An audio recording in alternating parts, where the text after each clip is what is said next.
রং নাম্বারে ফোন দিয়ে কথা বলতেছিলাম, কার সাথে কথা বলতেছিলাম, কাকেই বা কল দিচ্ছিলাম কিছুই জানি না। আসলে সত্যি বলতে আমার কথা বলার কোনো মানুষ নেই। আননোন নাম্বারে ফোন দিয়ে এমনি কথা বলতেছিলাম। আর কি কি খেলাম চলেন আজকের ভিডিওতে দেখাচ্ছি। হ্যালো এভরিওয়ান, আসসালামু আলাইকুম সবাইকে। আমি নওশিন, আশা করি আল্লাহর রহমতে সবাই অনেক ভালো আছেন। ফাইনালি আমি চলে গেলাম হচ্ছে নতুন একটা রেস্টুরেন্টে, এত কিউট। আমি চলে গেছি মোহাম্মদপুরের লোকমাতে, অনেক সুন্দর একটা শপ আর এত কিউট সুন্দর ডেকোরেশন, দেখতেও যেমন সুন্দর।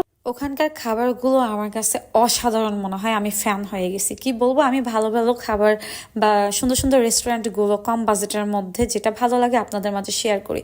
তো আমি যেহেতু চা লাভার, আমার কন্টিনিউ 1 কাপ চা লাগে। আগে তো হচ্ছে 4 5 6 কাপ খেতাম, হচ্ছে এখন একটু চাটা বেশি খাই। তো আমি লোকমাতে গিয়ে মালাই চা অর্ডার করলাম। আমার এত মজার চা, মাত্র 30 টাকা কাপ, মানে কি বলবো। আর একটা হচ্ছে ঢাকাইয়া ফুচকা, আর আমি একটা চিকেন চুরমুর নেই 120